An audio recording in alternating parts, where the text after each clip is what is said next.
Opa, e aí pessoal, tudo tranquilo com vocês? Então hoje a gente tem o nosso último encontro do semestre, né, para discutir um pouco sobre o endividamento público, ou como eu estou chamando aqui, né, o título da aula, né, dívida pública e as finanças do déficit. Né? Então qual é o objetivo dessa aula aqui? Bom, ele é meio que são dois, tá? Num primeiro momento, a gente vai explorar algumas questões mais técnicas que envolvem a dívida pública. Então, algumas definições básicas, algumas questões pertinentes ao tamanho da dívida, né? Comparar um pouco a realidade do Brasil, comparar um pouco com outros países, né? E falar, né, principalmente sobre a dinâmica da dívida, né? O que acontece quando a dívida se torna de fato perigosa, né? Que ela pode se tornar explosiva,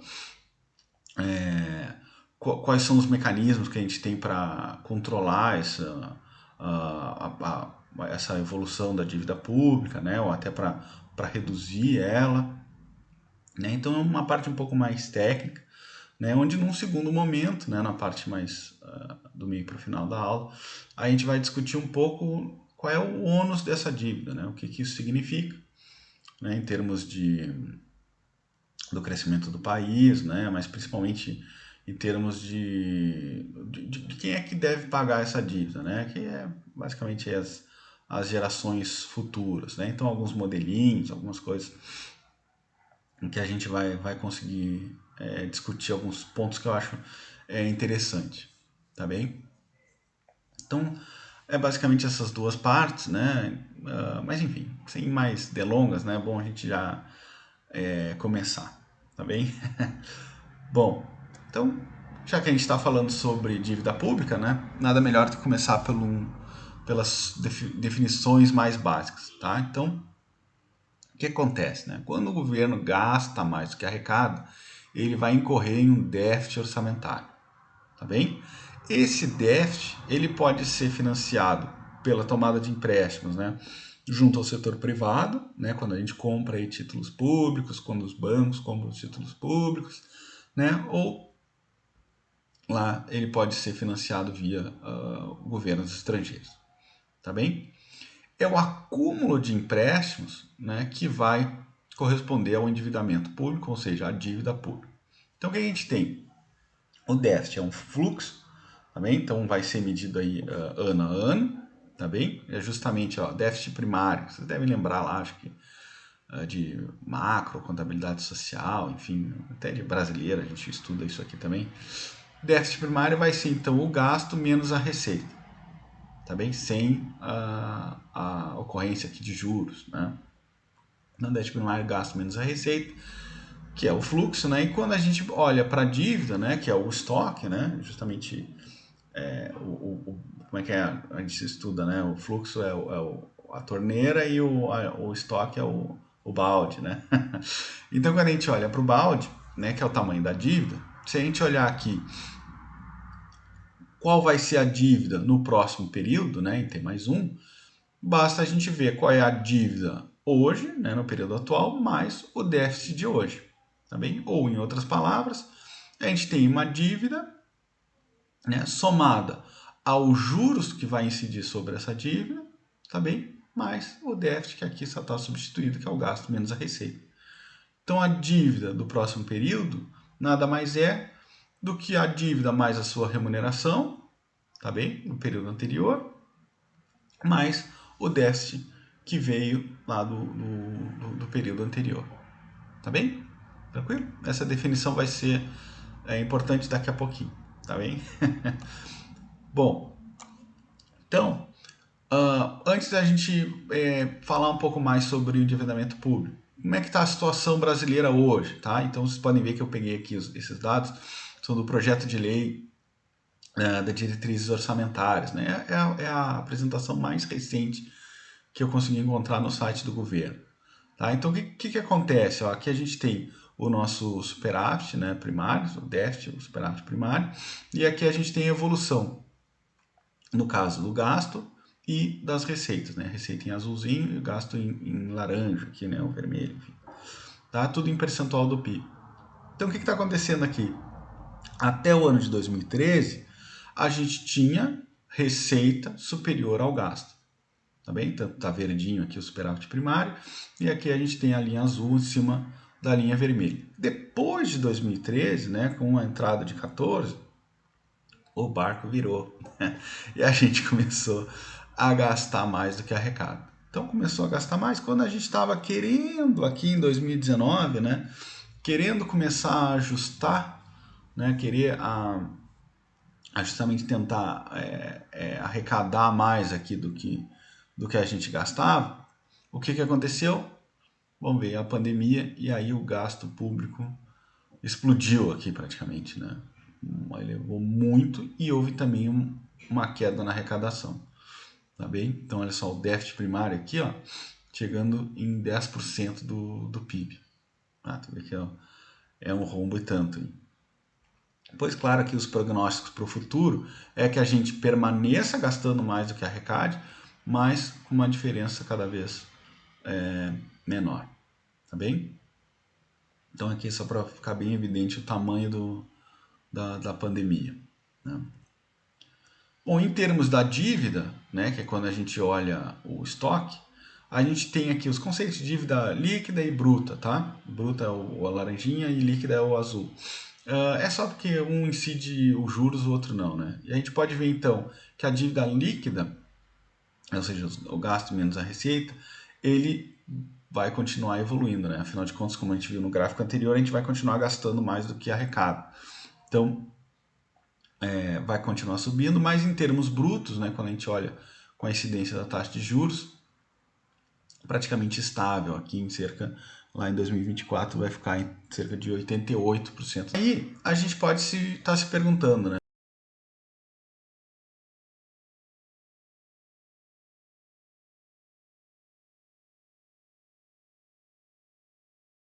Tá, o que tem a ver então esses 88% do PIB aí? O que isso significa, né? Então, bom, a gente tem algumas restrições a esse endividamento, né?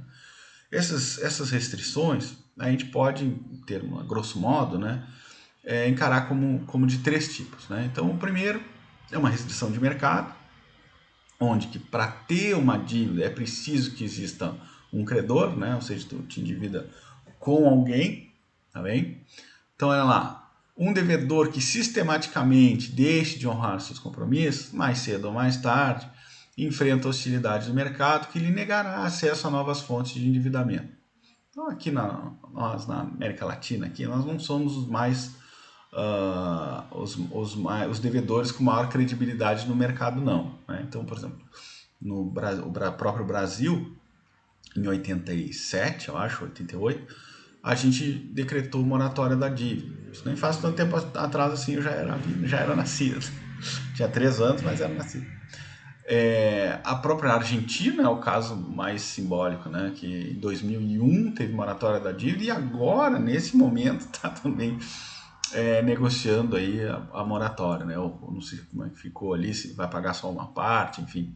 A Argentina está toda enrolada nesse exato momento, né? Então a gente da América Latina não é os que tem mais crédito na praça, não.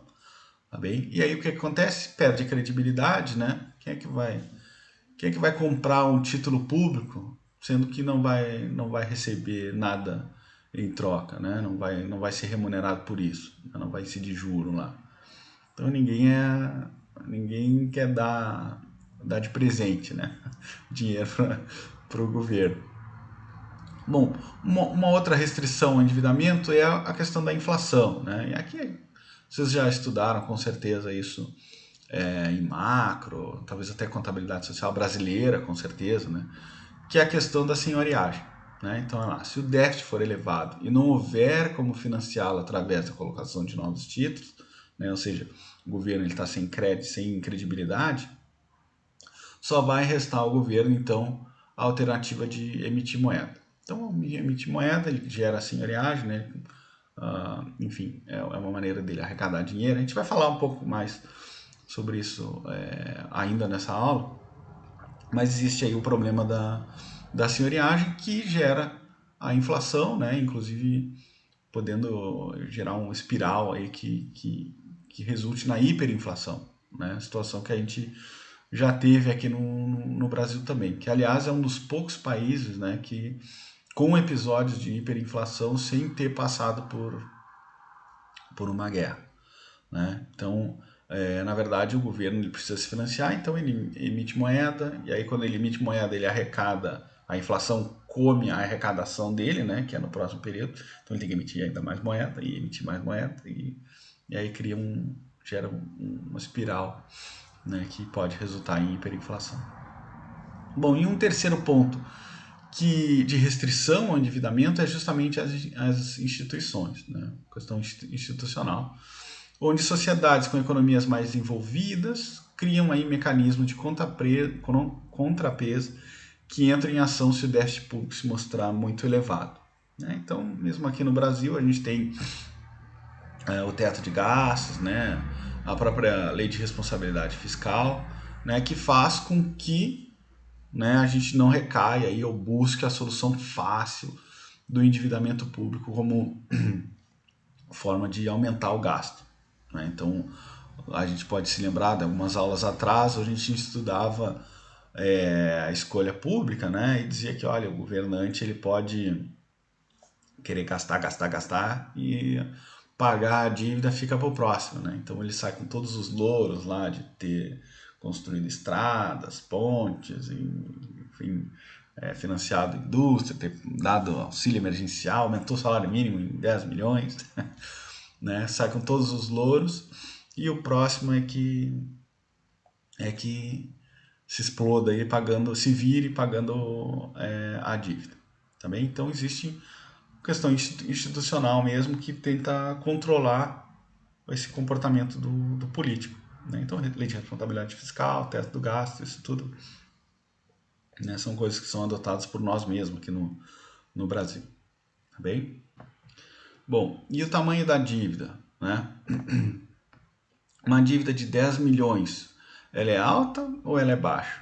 Bom, vai depender, né? Não é à toa que a gente tinha lá os valores da dívida no Brasil em relação ao PIB. Tá? Por quê? Porque o PIB dá uma ideia da capacidade de pagamento do país, né? Então, por exemplo, se a gente comparar lá uma empresa de fundo de quintal, ela vai ter uma capacidade de pagamento das suas dívidas muito menor do que uma multinacional, por exemplo, uma Volkswagen da vida. Tá? Então, por isso que a gente divide em relação ao PIB, para a gente comparar economias, né?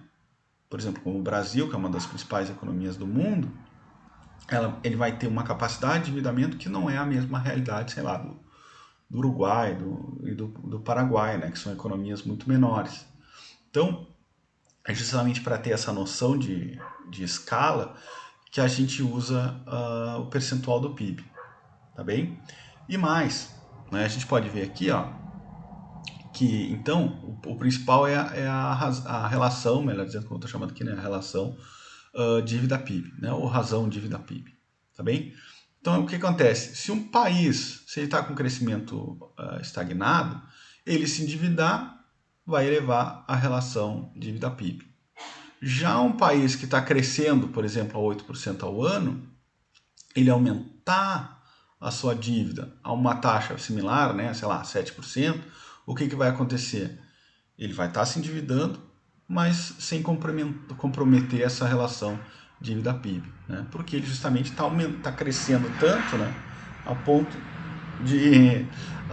de dizer, olha, minha economia está crescendo o suficiente, eu continuo com capacidade de pagamento da dívida, tá bem? Bom, de modo geral, a dívida pública pode crescer indefinidamente desde que a economia cresça, né? O que não pode crescer é justamente a relação dívida pública, tá bem? Por que a relação dívida pública não pode crescer tanto? Justamente por causa da credibilidade, né? O credor pode entender que essa dívida ela é impagável, né? Não comprando mais títulos dessa dívida, o que pode provocar aí a falência do país e dele mesmo, né? Porque, afinal de contas, ele já tem alguns valores aí a receber pelo endividamento anterior do governo. Tá bem? Então, a gente sempre usa a relação dívida-PIB justamente para ter uma noção, né, da capacidade de pagamento da economia. Tranquilo? Bom, aqui a gente tem alguns valores, né, da dívida bruta. Aqui a maioria dos dados são referentes a 2020, tá, dos países em relação ao CDE. Né? Então a gente tem aqui a Noruega, está em ordem, tá? Noruega, Suécia, Polônia. Aqui está o Brasil. O Brasil não faz parte da CDE, né? Então eu peguei aqui, ó, do próprio site do Banco do Brasil. Isso aqui é do final de 2020, né, de dezembro de 2020. Então a gente estava aqui já com 88,8. Né? Lembra que no gráfico lá do governo inicial, né, esse valor a gente ia chegar em 2024? Pois é, já chegamos no final de 2020, tá? É 88,8, mas a gente pode ver que o mais assustador é quando a gente olha para a Grécia, que aqui não é 2020, é o dado de 2019, e para o Japão, de 238% do PIB de endividamento, né? Esse dado era de 2018, né? E fica mais, talvez fica mais emblemática essa relação da dívida pública quando a gente olha que o Japão ele tem uma dívida, né, aí quase 2 vezes e meia o PIB, só que a taxa de juros hoje, né, o que é o equivalente a Selic lá do Japão hoje, é negativo, né? Ou seja, para tu ver como a questão de credibilidade, né, como o Japão tem e a gente aqui, né, claro que agora a Selic acho que está 13,5, né, mas até pouco tempo atrás a gente estava aí no 15, 12, né, uma taxa de juros bem alta para justamente conseguir captar recursos, né? Afinal de contas é risco e retorno, né? Mas enfim, o assustador realmente é a questão da Grécia, né? Que a gente que teve em 2015, né? Que teve a moratória, né? E o Japão com 2 vezes o tamanho do PIB. Né? Também o próprio Estados Unidos aí, ó, 1 vez e meia, Portugal, né? Os países ibéricos aqui. Aí vocês podem ver que a gente está meio que aqui, ó, do meio para cima da tabela, né? A gente não está tão mal, não, em questão de dívida bruta, né? O problema é que a gente já tem um histórico de moratória, estamos do lado da Argentina também, que está nesse momento, né, com problema de dívida, já teve lá em 2001, então quer dizer, nós aqui da América Latina, a gente não é os mais, né, com credibilidade, mas enfim. Bom, e aí fica a pergunta, né? Qual então seria a relação dívida pública que ela pode ser entendida como razoável? Bom, aí vai entrar duas questões importantes, né? Que é a composição e o custo dessa dívida. Né? Quando eu falo de composição, o que eu estou querendo dizer é se essa dívida ela é composta por papéis de longo prazo e o tamanho das taxas de juro, né? Aliás, o tamanho não, desculpa. Se essas taxas de juros se elas são pré ou pós-fixadas, né? E aqui, não sei se vocês investem lá no Tesouro Direto, mas pré-fixado significa que, olha, pré, né? Antes do contrato eu já sei exatamente quanto que eu tenho que receber, tá bem? Então, por que a composição é importante? Papéis de longo prazo significa, antes de mais nada, que esse devedor é crível, né? Que ele tem credibilidade. Afinal de contas, eu estou prazo super longo de endividamento. Eu estou comprando o título que ele vai me pagar lá em 2.500, tá? Não em 2025, vai ser para 2000 e, sei lá, 2100, tá? Então daqui a 70 anos. Então quer dizer, ele tem credibilidade no sentido de que olha, eu vou comprar hoje, daqui a 70 anos eu estou recebendo o meu dinheiro com todos os reajustes e tudo mais, tá? Então uma coisa é se os papéis são de longo prazo e também se as taxas de juros são pré-fixadas, ou seja, eu já sei de antemão quanto que eu tenho que pagar, tá bem? Então é uma composição de dívida que é muito mais estável ao longo do tempo, tá bem? Agora, quando a gente olha para o lado do custo, é justamente o tamanho da taxa de juros, né? Então, por exemplo, lá que eu estava falando, né, durante o governo Dilma, principalmente, né, quando a Selic estava lá nos seus 10, 12% ao ano. o custo do endividamento naquele momento, ele era muito mais alto do que hoje, né? Hoje a gente paga 13,5, naquela ocasião 10, 12. Então, quer dizer, a gente tem um custo muito mais alto do que, por exemplo, o próprio Japão, que eu acabei de falar, né? O equivalente da Selic deles é negativo, né? Uma coisa até nova para nós economistas, que o pessoal ainda nem conseguiu 100% entender como é que isso funciona, né? Porque bota o dinheiro no banco e depois pega menos. É uma coisa meio estranha mesmo, né? Bom, então a relação dívida pública, o que seria razoável, a gente tem que estar olhando então mais para dentro da dívida e comparando como é que ela, a composição dela e qual é o custo atrelado para isso, tá bem? Bom, para avaliar então as condições do país, devemos saber a estrutura da dívida em relação ao prazo de vencimento e taxa de juros média que o governo paga pelos seus títulos. E aqui só um parênteses também, né? Sempre, por exemplo, aqui no Brasil, né? Sempre sai essa capa do jornal, né? Crise e banco recebe lucro recorde, né?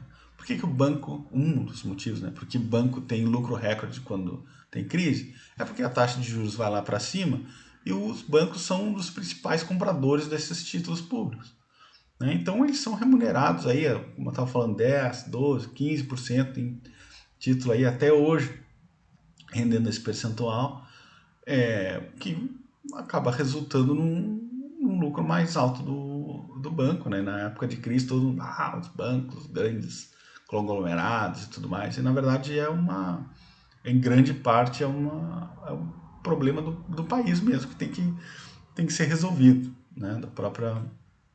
Da própria taxa de juros muito alta. Tá bem? Bom, então tá. Então, o que a gente viu até agora, né, pessoal? Vimos que o tamanho da dívida importa, que ele sempre tem que ser medido em relação ao PIB, né? A questão da composição da dívida também importa. Só que a dívida é um estoque, né? Então, quer dizer, a dinâmica da dívida também importa, tá bem? Então, para a gente estudar a dinâmica da dívida pública, eu trouxe aqui um modelinho simplificado, né? Vocês podem ver que aqui eu considero a economia fechada e tudo mais, que é dado lá pelo pessoal do FMI, aquelas plataformas de curso, EDX, para quem já ouviu falar, tá? Bom, então, o que vai ter nesse modelinho, né? Então, considere aí uma economia fechada, onde os gastos do governo em um período T lá, consiste de dois componentes. Então, a gente tem os gastos correntes do governo, que é dado pelo nosso GT, né, já famoso, né, o G, e o gastos com pagamento de juros da dívida, que é justamente a taxa de juros que multiplica a dívida, que claro, né, a dívida no período anterior, tá bem? Então isso aqui é o que o governo gasta, né, os seus gastos correntes e o que ele paga de dívida, tá, de juros da dívida. Bom, o governo, por outro lado, ele vai financiar os seus gastos através de impostos e receitas aí que já líquidas de transferências, chamadas de tá bem? Vai se financiar também pela emissão de moeda, né? Ou seja, a variação aqui da quantidade de moeda emitida, né? O delta M, e também pela emissão de títulos da dívida, que é justamente a variação da dívida pública aqui, tá bem? Então, o que a gente tem que ter, né, em equilíbrio? A gente tem que os gastos do governo eles têm que ser igual ao seu financiamento aqui, tá? Arrecadação, emissão de títulos e emissão de moeda, tá bem? Lembrando algumas definições que até a gente já viu lá no início, déficit orçamentário é o quê? É a diferença entre a receita e a despesa. Aqui está a arrecadação do governo, menos o que ele está gastando. Superávit primário, né, que a gente até já comentou, é a diferença entre receita e despesa que não incide em juros. Então, superávit primário, SP aqui, né, é dado pelas receitas aqui do governo menos os seus gastos correntes, tá? Tira tudo que não incide nada que é em relação à taxa de juros. Tranquilo?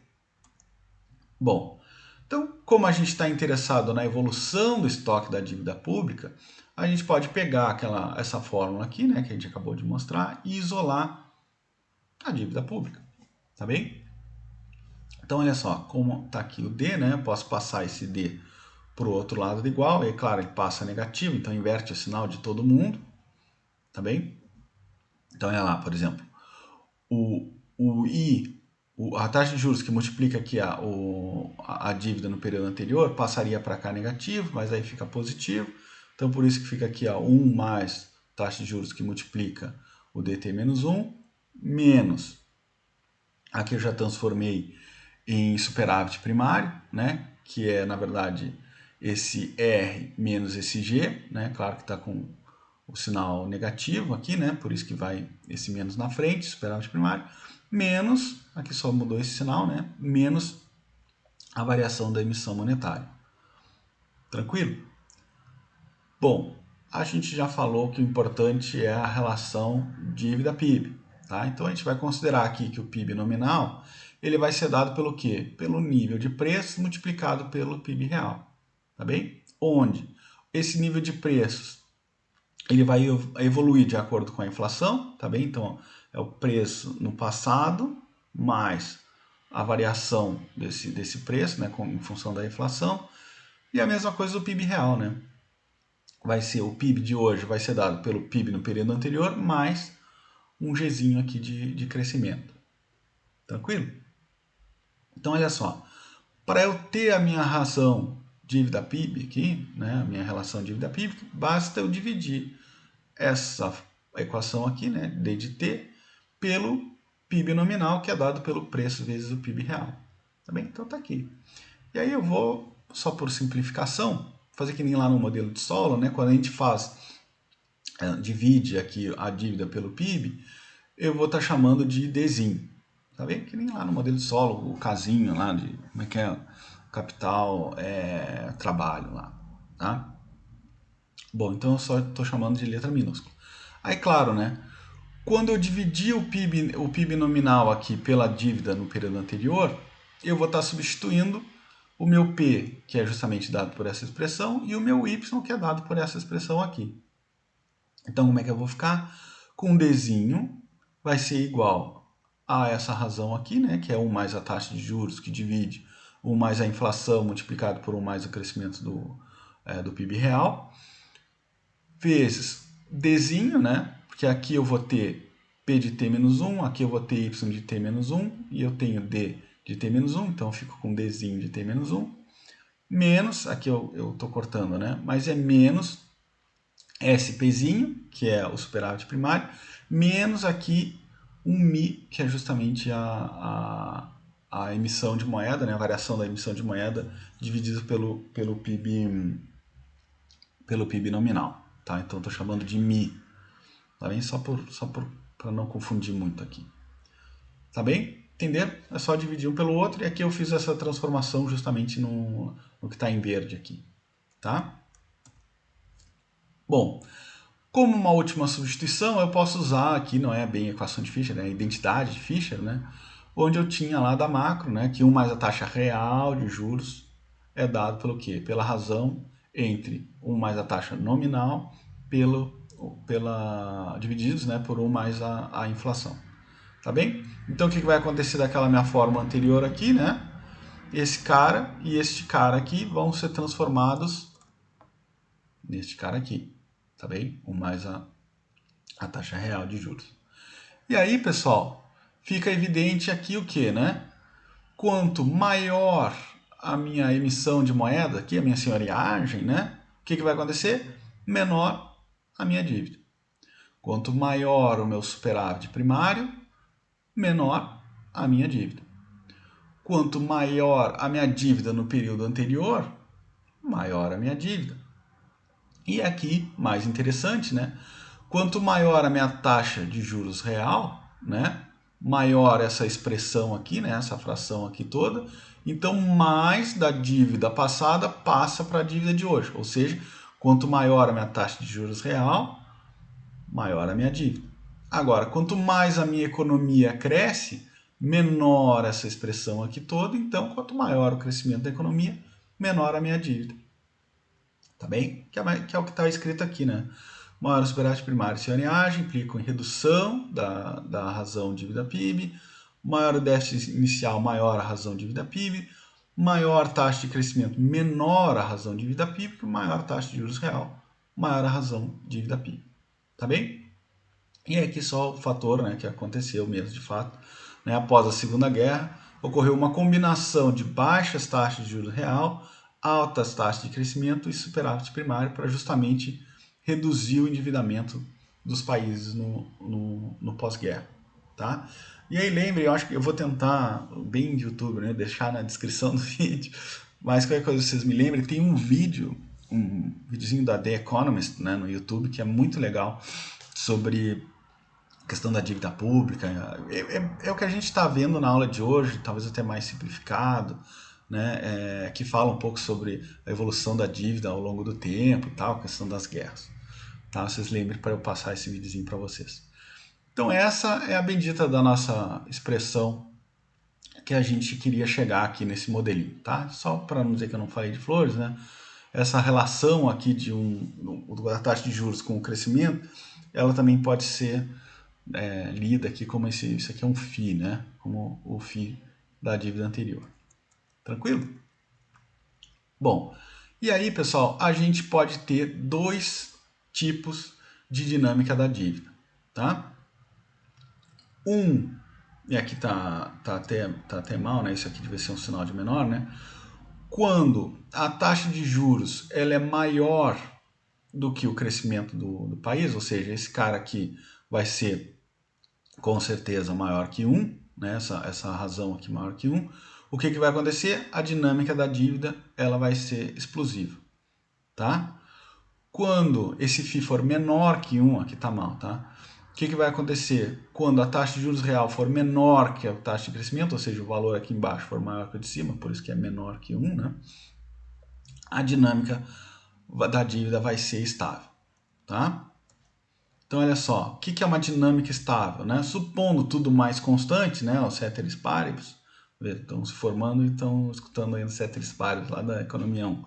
Ceteris paribus, se eu tenho que a economia cresce a uma taxa mais alta do que a taxa de juros real, o que está acontecendo? Para um dado nível inicial aqui de dívida, a dívida passada, isso aqui ele é menor que 1, né? Então a dívida passada vai cada vez diminuindo para a dívida presente, né?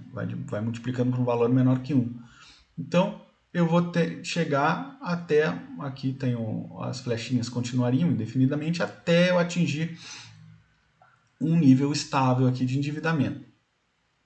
Tá bem? Então, só para ficar claro, para vocês entenderem bem esse gráfico aqui, né? Que esse gráfico aqui é produção, é cópia lá do FMI, mas fui eu mesmo que fiz, tá? Então, aqui eu tenho a dívida de hoje e a dívida... sempre quando eu falo dívida aqui, pessoal, é a razão PIB, tá? Dívida razão PIB.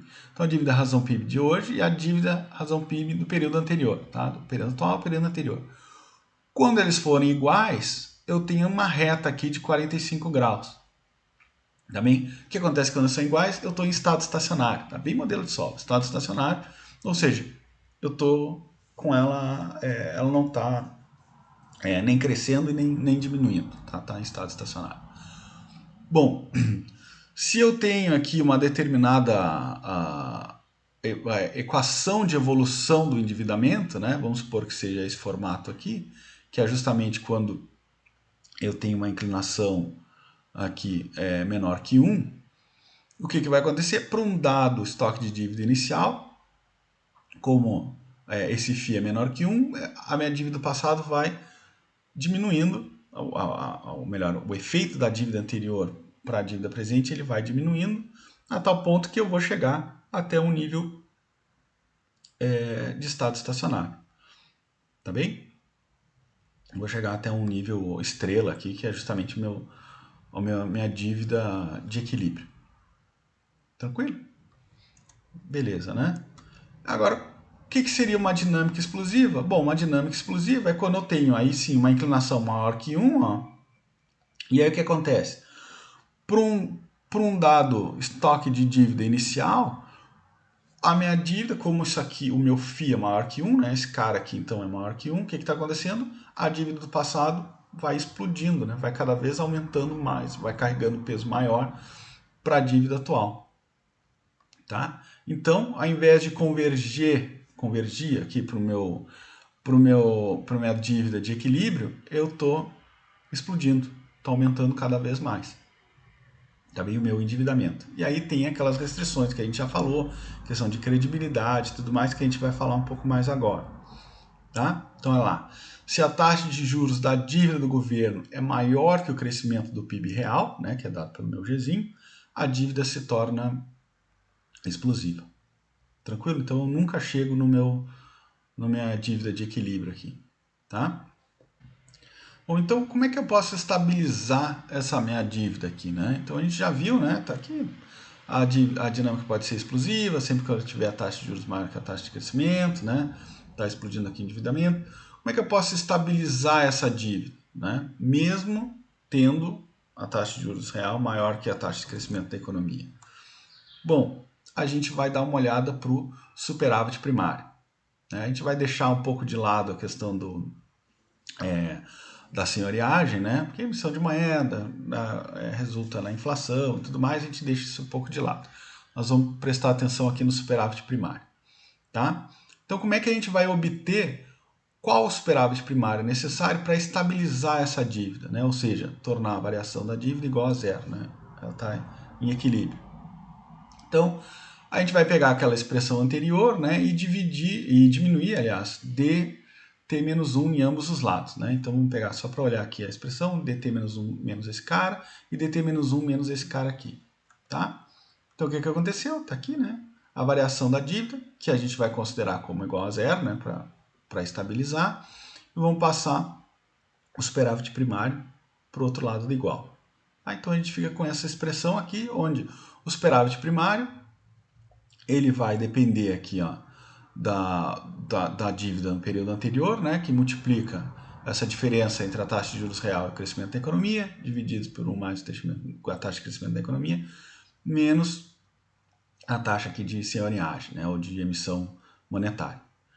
Então, o que está me dizendo essa expressão aqui? Olha, se o nível de dívida existente é grande, ou seja, dt-1 for grande, maior o superávit primário necessário para a gente estabilizar a dívida.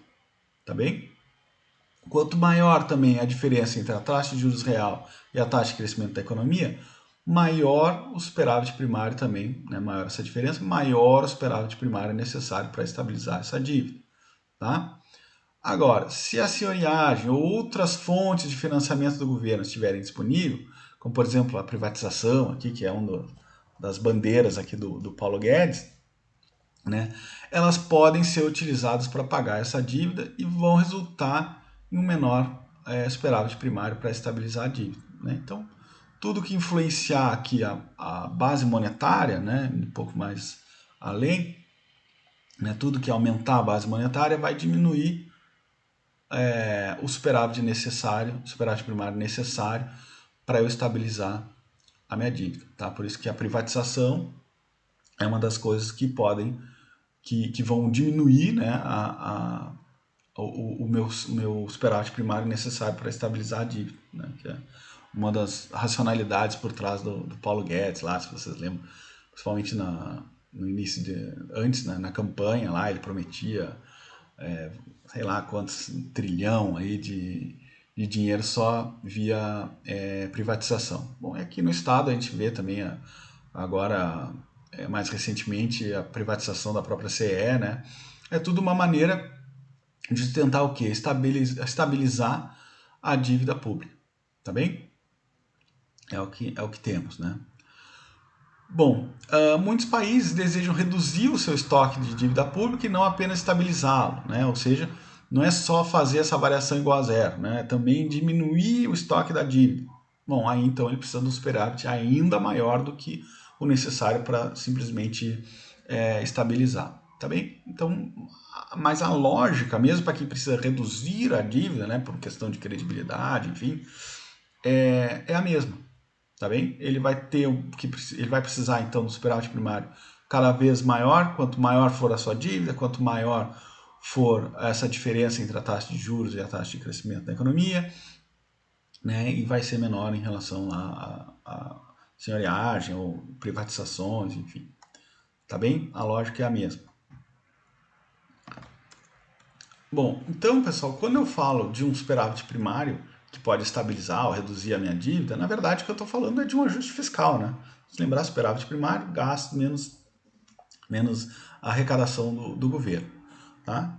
Só que é o seguinte, um ajuste fiscal, ele vai afetar a economia de maneira bastante complexa. E aí eu preciso recorrer aqui à memória de vocês que a gente vai dar uma relembrada lá das questões de macro.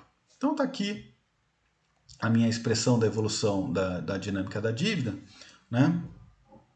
Como é que um ajuste fiscal influencia na economia?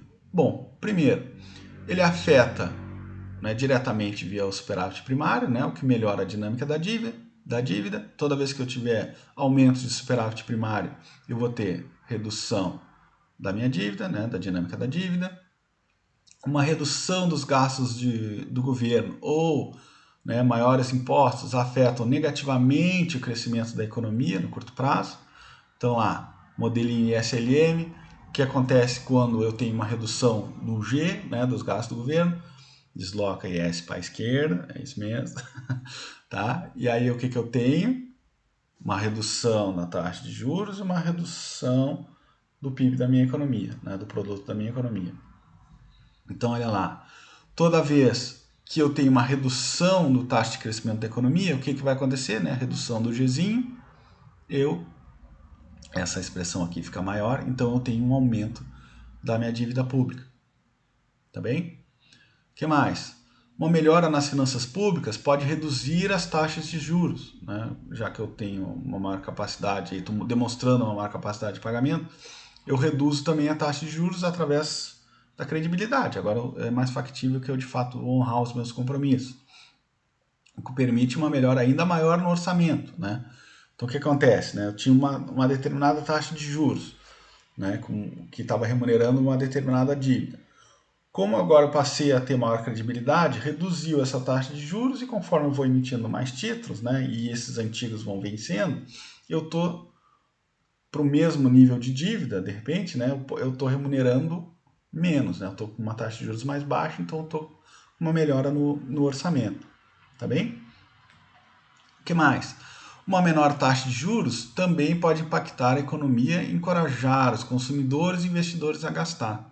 E aí você tem que lembrar lá, por exemplo, no ISLM, o que acontecia com os investimentos, né?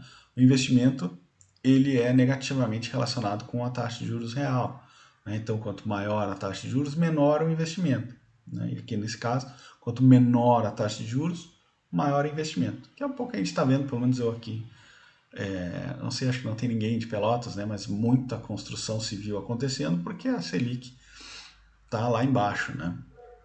Então, o investimento aqui, quando a gente pensa em SLM, é sempre investimento em capital, tá bem?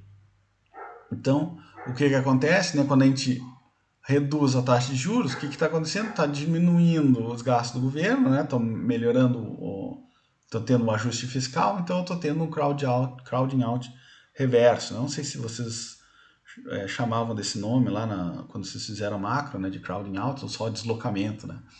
Que é quando ocorre a substituição entre gastos privados e gastos públicos, né? Então, crowding out seria o gasto público que subiu, né? Então, deslocou a IS lá para a direita, né? Então, o que acontece? Aumentou a taxa de juros, trocou G por I, tá bem? Dentro da IS. E agora aqui, como está reduzindo a taxa de juros, está acontecendo o processo contrário. Está reduzindo o gasto do governo e aumentando o investimento do setor privado, tá? Bom, e aí também a gente já viu, né, que a política fiscal também pode ter efeitos de longo prazo, né? Os impostos eles vão distorcer as decisões de oferta de trabalho e poupança, que é o que a gente viu na aula passada, né? E, portanto, influenciar no crescimento potencial. Então, para resumir aqui, pessoal, o ajuste fiscal, que impacto que ele tem na economia? Bom, primeira coisa, aumentar o superávit primário, reduz o endividamento público, né?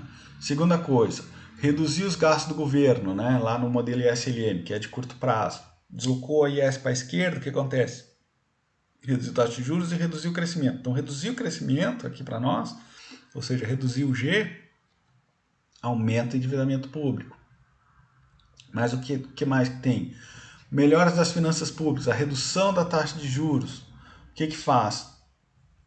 Faz com que eu tenha uma melhora do orçamento ainda maior, né? Porque eu consigo financiar para o mesmo nível de endividamento, agora eu remunero essa dívida, né, de maneira mais baixa. Então, melhora do orçamento.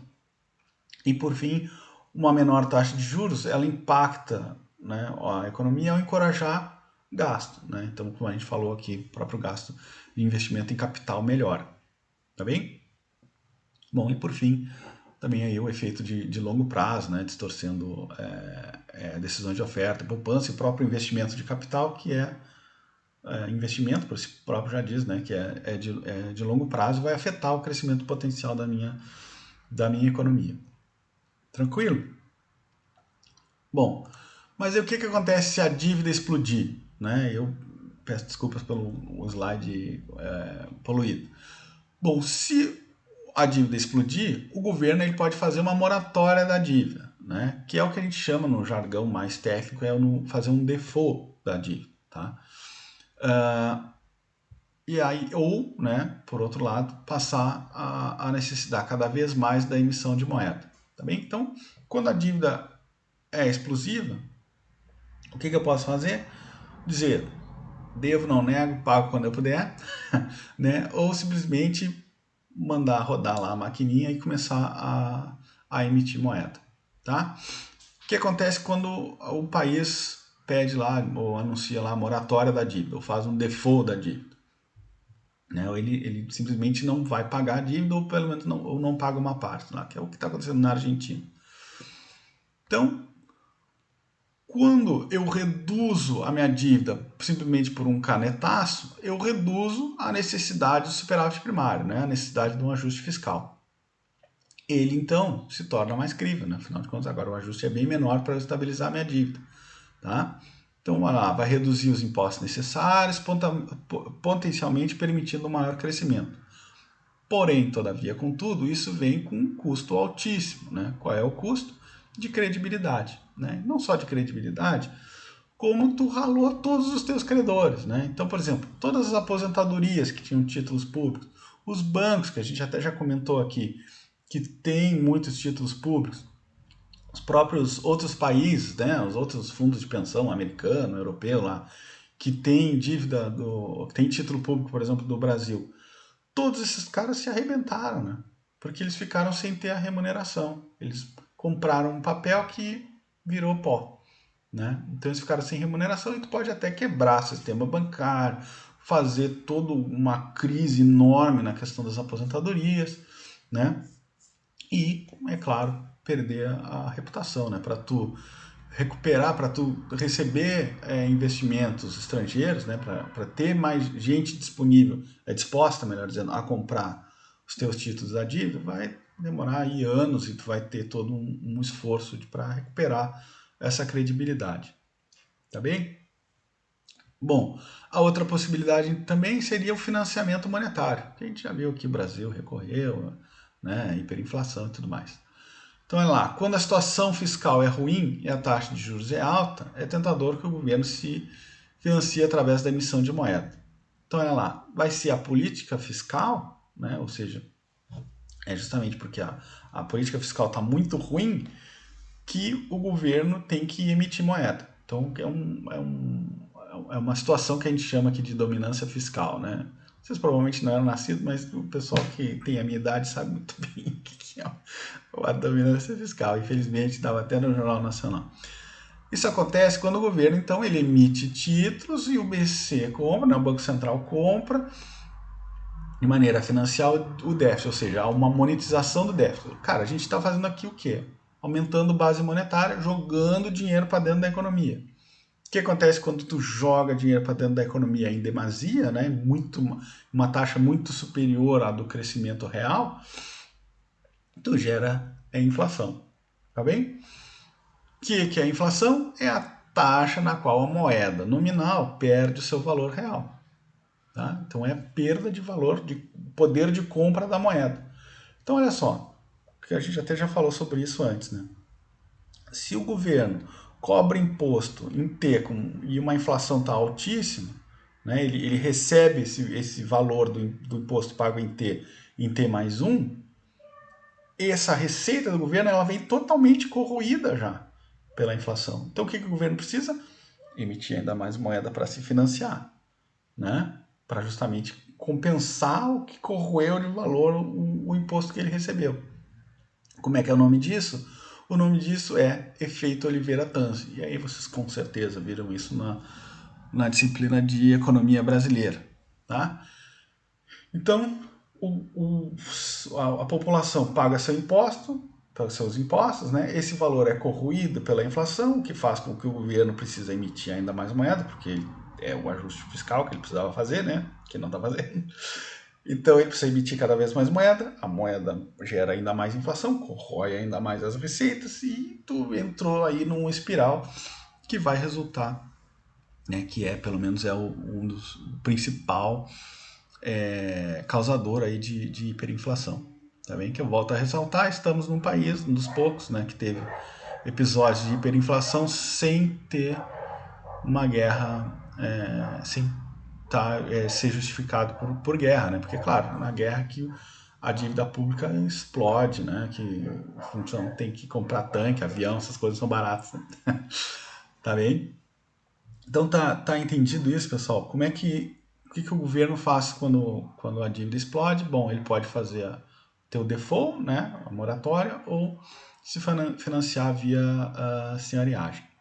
Tranquilo? Bom, aí a gente passa para uma segunda parte dessa aula, que é justamente estudar qual é o peso da dívida. Então, assim, a gente, de maneira geral, diz lá que, olha, o controle, né, ou pelo menos a redução da dívida nacional seria uma coisa boa. Mas por que a gente tem que se importar, né? O que a gente tem de... Qual é o ônus dessa dívida? Quem é que paga esse negócio, né? O que isso influencia no nosso dia a dia? Claro que a gente já viu ali a questão do modelo ISLM, reduz crescimento, aumento de gastos, né? A questão da taxa de juros.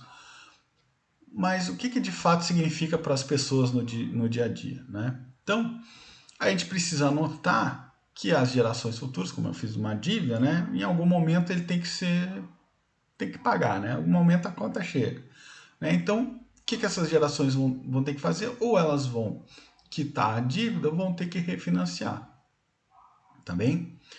Em ambos os casos, o que está acontecendo? Há uma transferência dos contribuintes futuros aos credores, né? Mesmo que a dívida seja refinanciada, porque em algum momento esse pagamento ele tem que ser feito, tá bem? Então, o contribuinte lá, o cara que vai sofrer o ajuste fiscal lá no futuro, ele vai fazer uma transferência de dinheiro a quem tem títulos da dívida, tá bem? Ou, né, mesmo sendo refinanciado, vai ser um novo credor aí, porque houve o refinanciamento da dívida, tá? Então, o que está acontecendo? É que as gerações futuras, elas é que vão arcar com o ônus da dívida, né? Quando a conta chegar, é essa geração que vai ter que pagar o boleto, tá bem? Bom, porém, todavia, contudo, o que a gente estudou na aula passada, né? A incidência legal não necessariamente significa incidência econômica. Então é aquele negócio, quando eu tributo lá uma empresa, ela não necessariamente vai repassar tudo para preços, né? Então, vamos lá, quando eu tarifo lá, sei lá, um ICMS, aumento a alíquota de ICMS, a empresa ela pode sofrer as consequências, né? Receber menos por aquele produto, ou ela pode simplesmente repassar esse tributo ao preço, e aí quem está pagando de fato é o consumidor. Tá bem? Então, por isso que a incidência legal não necessariamente significa a incidência econômica. Tá bem? Então, o que acontece? Né? Assim como no caso lá dos impostos, né, das empresas, o que acontece após a tomada de um empréstimo pode tornar a incidência econômica bastante diferente da legal. Tá bem? Vai depender aí das suposições feitas em relação ao comportamento econômico. Bom, em relação a essas suposições, a gente tem aqui o modelo de Lerner, né, de 1948, que ele dizia o seguinte, ó, se o governo toma emprestado de seus próprios cidadãos, ou seja, se o governo incorre numa dívida interna, não há ônus para gerações futuras. O que vai acontecer é que vai ter lá no futuro indivíduos que vão dever uns aos outros, né? Quem tem um papelzinho que diz o governo deve tanto, né? Esse tem que receber o dinheiro. O outro que não tem esse papel, ele tem que pagar, né? Via tributos, né? Ele tem que pagar para o governo pagar para esses caras que têm o papel. Tá bem? Então é como se o carinha que tem o papel, que diz, ó, eu tenho o título da dívida, ele tem dinheiro a receber e o outro que não tem papel tem dinheiro tem que pagar. Tá bem? Então, o que acontece?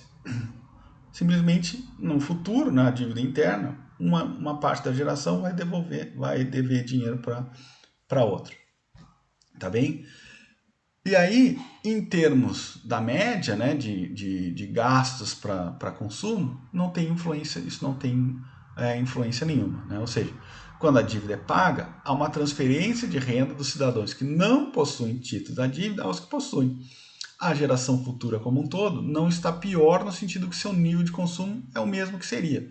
Então, olha lá, o cara que tem um papel da dívida, ele agora vai ter mais dinheiro, então ele vai consumir mais. O cara que não tem o papel da dívida, ele tem que pagar, né? Então ele reduziu o seu consumo, ele vai consumir, ele transferiu o dinheiro, né? Então ele vai consumir um pouco menos. Mas na média, o consumo é igual. Tá bem? Tu vê que é uma visão bem simplificada da economia aqui, onde não tem poupança e tudo mais, tá? Mas então, na média, né, no total, o consumo é o mesmo da geração, então não influencia em nada ter uma dívida pública, interna, no caso.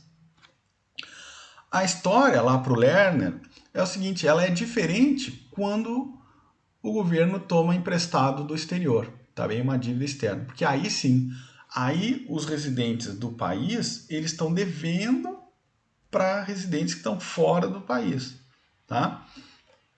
Aí então a geração futura, né, quem tem que pagar esse dinheiro, ele vai ter o consumo reduzido porque vai ter que transferir para outro país. E aí sim, aí eu tenho uma redução de bem-estar da minha sociedade futura. Mesmo assim, tem um detalhe, que caso esse empréstimo ele seja usado para investimentos em capital, né, ou seja, para produzir lá, criar novas empresas, né, construir residências, enfim, para indústria, o que acontece? Esse investimento ele tem a capacidade de justamente aumentar meu consumo futuro. Então, se o retorno desse investimento for maior que o custo deste empréstimo, eu tornei a geração futura menor. Ou seja, mesmo que ela tenha que pagar a minha dívida, por causa do investimento que foi realizado, eu tenho mais, né, eu tenho dinheiro ainda mais do que o necessário para pagar esse empréstimo. Tá bem? Então, olha lá. A combinação de dívida e gasto em capital faz com que a geração futura fique em melhor situação. Ou seja, ela paga a dívida para o setor externo e ainda sobrou dinheiro para gastar com consumo. Tranquilo isso? Então, para o Lerner, se a dívida é interna, não faz diferença nenhuma, né? Uma parte, sei lá, 50% tem o título, outros não. No futuro, né? Uma parte da população deve para outra e em termos de consumo está tudo igual. Se a dívida é externa, bom, aí sim, aí a geração futura reduz o consumo porque tem que transferir para o exterior.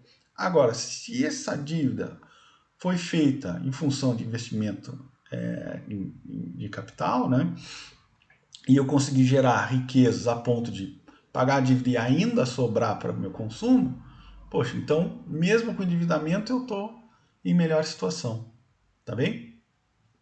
Bom, isso é a visão lá de 1948, né? Então, na década de 40 e 50, isso era a realidade que os economistas enxergavam. Agora, todavia, contudo, a gente consegue identificar que as coisas são bem mais complexas do que entendida pelo modelo de Lerner. Tá? E aí eu vou falar muito brevemente do modelo aqui de gerações sobrepostas, tá? Do Peter Diamond, que é Nobel em 2010. E eu sei que muitos de vocês vão fazer pós-graduação, vocês podem ter certeza que quando vocês fizerem macroeconomia, vocês vão estudar esse modelo de gerações sobrepostas. Inclusive aqui na FURG, quem dá esse modelo atualmente é o Tiaraju. Tá bem? Então o que acontece? O modelo de Lerner, ele tem uma falha, vamos dizer assim, né? Uma geração, ela é composta por todos que estão vivos em determinado momento. Então é aquele negócio. Essa geração tomou um empréstimo, a próxima, quando essa geração sair de cena e vier a próxima geração, é essa aqui que tem que aumentar ou reduzir consumo, tá bem? Já no modelo de gerações sobrepostas, a gente vai trabalhar aí com jovens, aqui no exemplo, se não me engano, é jovens, pessoas de meia idade e idosos, né? Tudo ao mesmo tempo, né? Cada um desses degrauzinhos, vamos dizer assim, é que faz parte de uma geração. Tá? Então vão ser várias gerações coexistindo ao longo do tempo. Não é uma geração, depois a outra geração, depois a outra. Também como é na ideia do Lerner. Tá? Então, o que esse modelo de gerações sobrepostas vai nos elucidar? Né? Justamente mostrar como que o ônus de uma dívida ele pode ser transferido entre gerações. Tá aí a fotinha do modelo de Diamond, né? Que é ou gerações sobrepostas. Tá? O OLG aqui em cima é só para fazer uma balaca aqui, porque é o termo em inglês. Tá? Bom, então, para a gente entender como é que é o modelo de gerações sobrepostas, a gente vai assumir aqui, né, que uma população é constituída por igual número de jovens, pessoas de meia idade e de idosos. Né? Cada geração é de 20 anos e cada pessoa tem uma renda fixa de 12 mil dólares, né, ao longo de uma geração. Então, os jovens vão ter 12 mil dólares, os de meia idade 12 mil dólares e os 12 mil dólares. Beleza? Até aí tudo bem, né? Aí não é economia privada, todos consomem a sua renda. Não, só simplificação, tá? Agora, suponha que o governo decide tomar um empréstimo de 12 mil dólares, né, para financiar o consumo público, tá bem? O empréstimo deve ser pago lá em 2030. Então a gente começou aqui em 2010, né, nesses 20 anos, de 10 a 20, cada um tem 12 mil dólares, e lá em 2030 vai ser pago o empréstimo, né? Claro, só os jovens e os de meia idade é que vão estar dispostos a emprestar ao governo. Por quê? Cada geração dura 20 anos, né? Se eu estou em 2010, em 2030 os idosos já não estão mais aí, né? Já saíram de cena, vamos dizer assim, né? Foram pro, como é que dizem? Foram passear no parquinho, né? O que diz para criança. Então eles dariam, contribuiriam com esse um empréstimo para o governo, mas não receberiam nada em troca, porque eles já não iam estar mais lá. Tá bem? Então, os únicos que estão dispostos a emprestar alguma coisa para o governo é justamente os jovens e o de meia idade. Tá bem? O governo precisa de um financiamento de 12 mil dólares. Então, o que vai acontecer? Vamos supor aqui que seja 6 mil dos jovens e 6 mil dos de meia idade. Tá bem? Então, tá aqui, ó. Metade de empréstimos é feita pelo jovem e metade pela de meia idade. Tal que o consumo é reduzido em 6, tanto para jovens quanto para de meia idade. Tá? No entanto, com o dinheiro do empréstimo, o governo oferece uma quantidade igual de consumo para todos, ou seja, cada pessoa recebe 4 mil. Então tá aqui, ó. Vamos olhar para a tabela aqui, que eu estou no indicativo das linhas, mas vocês não estão vendo a tabela. Então tá aqui, né? Período de 2010 a 2030. Aqui eu tenho os jovens, de meia idade e os idosos, né? Os velhos, os idosos. A renda de cada um deles é 12 mil, tá?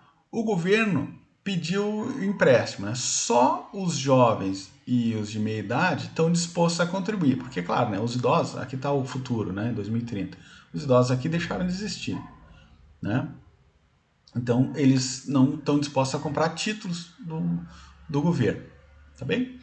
Então, quem compra são os jovens e os de meia idade, pagam 6 cada um, né? E eles, com esse empréstimo aqui, eles acabam recebendo 4 em função do governo, tá? Então o governo, sei lá, ele consumo, né? O nosso exemplo, então, sei lá, o governo comprou, não sei, camisetas, tá? E ele foi lá e repassou 4, tanto para os jovens quanto para os de meia idade. Quer dizer, tanto para os jovens de meia idade e para os idosos, né? Os idosos mesmo que não contribuíram também receberam no momento, tá bem? Receberam aqui 4 mil em, sei lá, camiseta, não sei, em cesta básica é um exemplo mais legal, né? Em cesta básica, tá bem? Mas daí o que aconteceu? Aí aqui tem uma foto, né, do momento. No próximo momento, né, o que aconteceu? Chegou o momento do governo, opa, agora eu tenho que pagar, eu tenho que remunerar quem comprou os meus títulos lá atrás, né? Então a gente faz uma simplificação aqui dizendo que a taxa de juros é 0. Então o empréstimo que foi de 12, né, ele tem que ser pago para a geração jovem e para a geração meia-idade, que tem o papelzinho lá que diz que o governo me deve dinheiro, tá? Os de meia-idade passaram a ser os idosos de agora, os jovens passaram a ser os de meia-idade, e aqui, claro, surgiu uma nova geração de jovens, tá? Então, como é que o governo faz para pagar esses portadores de título? Bom, ele precisa aumentar imposto, né? Então, o que ele faz? Aumenta imposto, peraí que some a minha flechinha, né? Aumenta imposto e ele aumenta o imposto de todo mundo, né? Então ele cobra imposto dos velhos em 4, dos de meia idade em 4 e dos jovens, né, da nova geração também em 4, né? Afinal de contas, para somar os 12, ele não faz distinção nenhuma, tá? Somou os 12 e aí ele paga os portadores de título, a juros zero, né? Devolve os 6 mil que os jovens tinham comprado lá, agora ele devolve aqui para os caras de meia idade. E para os que eram de meia idade, que compraram 6 mil, agora ele devolve aqui para os idosos. Então o que aconteceu? Né? Os idosos do período anterior, eles são os grandes beneficiados. Não compraram nada do governo, mas ganharam 4 mil em cestas básicas. Tá? E quem é que saiu perdendo toda a história? O mais prejudicado, pelo menos, são os jovens da nova geração, porque eles pagaram, contribuíram com o imposto, né, para justamente pagar esse financiamento que o governo precisou, mas eles não ganharam nada, tá bem? Eles só pagam. Então, o que a gente diz aqui fica bem evidente que houve uma transferência de renda dos mais jovens da geração futura, né, para os idosos da geração anterior. Tá entendido isso? Foi a geração mais nova que sai prejudicada, né? Os idosos saem ganhando, né? Já faleceram aqui, já saíram de cena, mas eles foram os grandes beneficiados que receberam essa transferência, tá bem? Aqui no nosso exemplo, os de agora de meia idade e agora idosos, esses caras aqui estão no empate, né? Estão no empate. O que eles receberam do governo eles pagaram de imposto e o que eles tomaram de empréstimo eles receberam de volta depois. Tá? Então, se a gente pegar uma média ao longo de todo o período, esses caras estão no 0 a 0. Tá? O problema está que houve uma transferência justamente dos mais novos, né, para os mais velhos da geração anterior. Tá bem? Então aqui tem mais bem escrito aqui, né, para vocês acompanharem, para quem não entendeu também, né, no ano de 2030 a geração idosa saiu de cena e tudo mais, explicando o que a gente acabou de dizer. Tá bem? Então, olha lá, o que acontece? A geração que era idosa em 2010 e até 30, né, tem um nível de consumo ao longo da vida 4 mil dólares mais alto.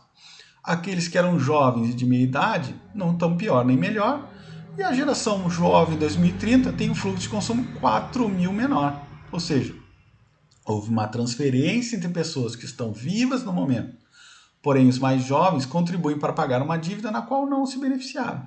Tá bem? E aí, claro, que é só uma observaçãozinha, né? Diferente lá do caso do Lerner, não faz diferença nenhuma se essa dívida, se ela é interna ou se ela é externa.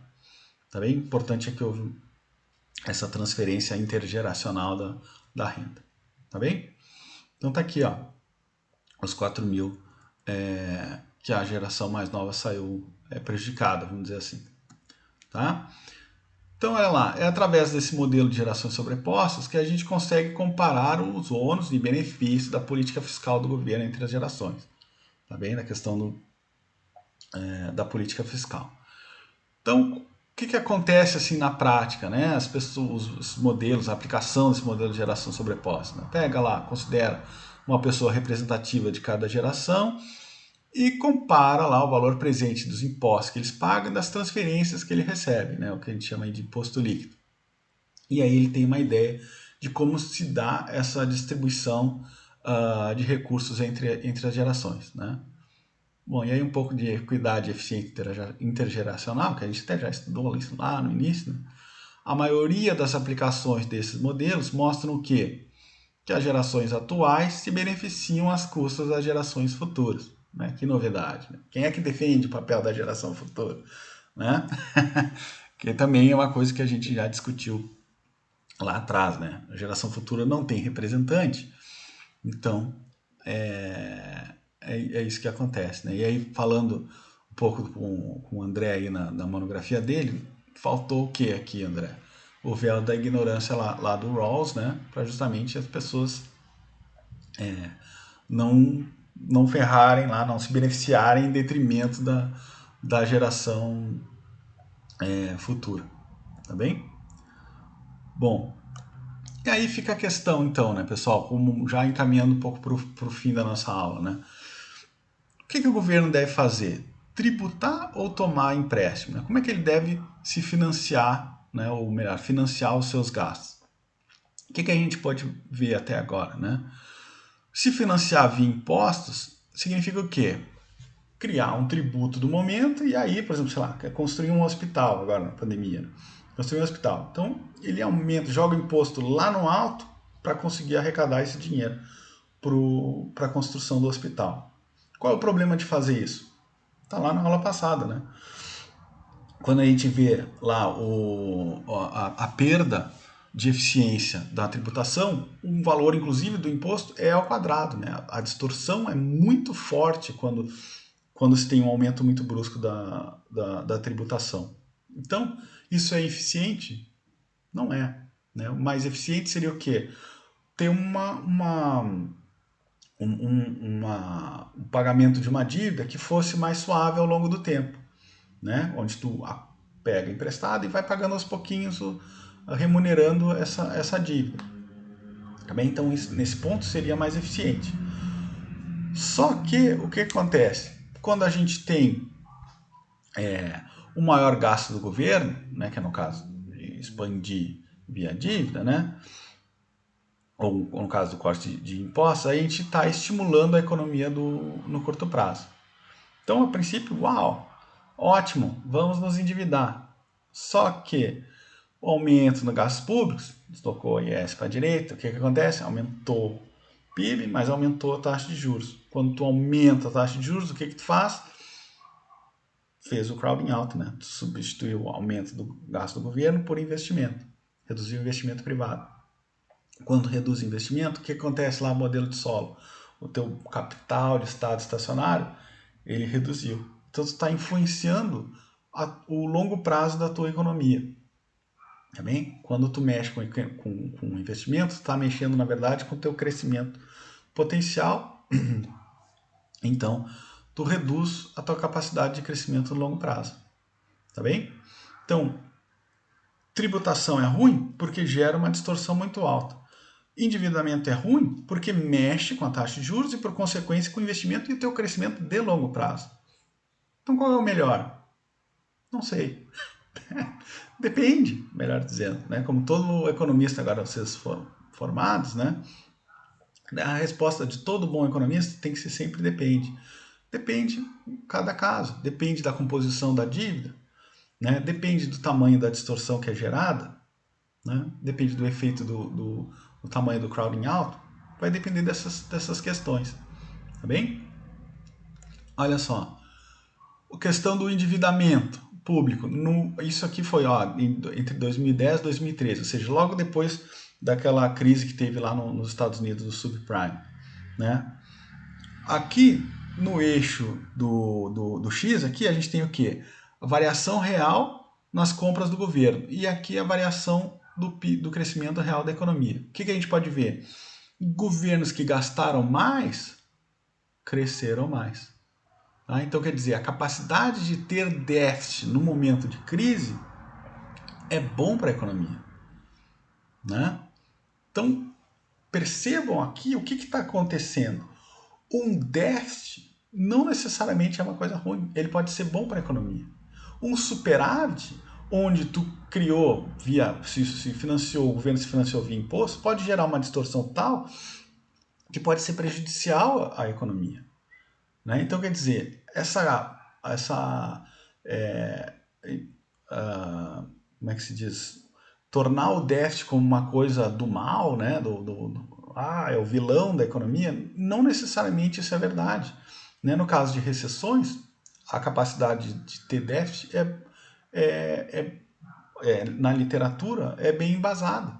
Né? A própria questão do coronavírus, como é que tu quer agora, nesse momento que o governo precisa comprar, deveria estar, né? Comprando vacinas, os remédios e tudo mais, insumos para a saúde, como é que tu quer que ele se financie no imposto, sendo que a economia já está sofrendo muitas consequências? Então tem que ser com endividamento. Né? É o que temos. Né?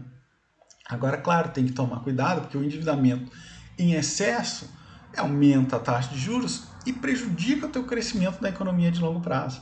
Né? Tudo com moderação. Né? E aí, tu conseguir distinguir até onde tu deve ir, é o segredo do momento agora. Né? No caso do Brasil, tem um problema apesar da gente não estar com a dívida tão alta, né? A gente viu lá nas tabelas iniciais, a gente tem uma questão de credibilidade, a própria Argentina quebrando aqui do lado, isso não é muito salutar para nós, né? Não é uma coisa muito boa. Né? Mas enfim, vamos dar sequência aqui. Então, as considerações finais, tu vê, é bem na consideração. Então, no curto prazo, o governo deve gastar mais para aumentar o déficit e estimular a economia, modelo SLM, deslocar IS para a direita e assim aumentar juro e aumentar a PIB no curto prazo, ou no longo prazo ele deve controlar os déficits, né, pelo aumento de impostos e redução dos gastos, né, ou seja, afetar o crescimento de longo prazo. Então, como a gente viu, espero que tenha ficado claro, o déficit não necessariamente é uma coisa ruim e o superávit não é necessariamente uma coisa boa. Depende do momento, tá bem? A tendência de avaliar o estado das finanças públicas apenas com base no déficit tende, inclusive, a obscurecer e confundir o debate. O mais importante mesmo é saber se os níveis do serviço do governo são ideais. Isso, meus caros, a gente já viu que, infelizmente, não é a realidade que a gente vive. Tá bem? E a gente volta aí umas 2, 3 aulas atrás na questão dos gastos públicos. Tá? Bom, pessoal, aqui só mostrar um pouco as referências para vocês. Aqui está o curso do FMI, né, para quem tem interesse lá na EDX. Aqui um pouco das referências que eu utilizei, né? Mas é isso, pessoal. Espero que vocês tenham gostado do curso nesse ano, né? Infelizmente, à distância aqui com a gravação de vídeos. Mas, enfim, né? Eu queria parabenizar também vocês pela formatura, né? Vocês foram excelentes aí nas apresentações de vocês, no trabalho de vocês. Eu espero que a gente se encontre. Eu espero não, com certeza não termina por aqui e a gente ainda vai se encontrar bastante. Eu espero mesmo de coração que eu tenha, né, dentro dessas aulas, desse semestre aí, que eu tenha mostrado um pouco da realidade para vocês, né? Aumentado um pouco os conhecimentos de vocês, que vocês tenham curtido o curso. Tá bem? Um abração, pessoal. E nos falamos. Tá certo? Bom, quarta-feira temos aula, viu? Nossa despedida. Tá? Um abraço. Até mais.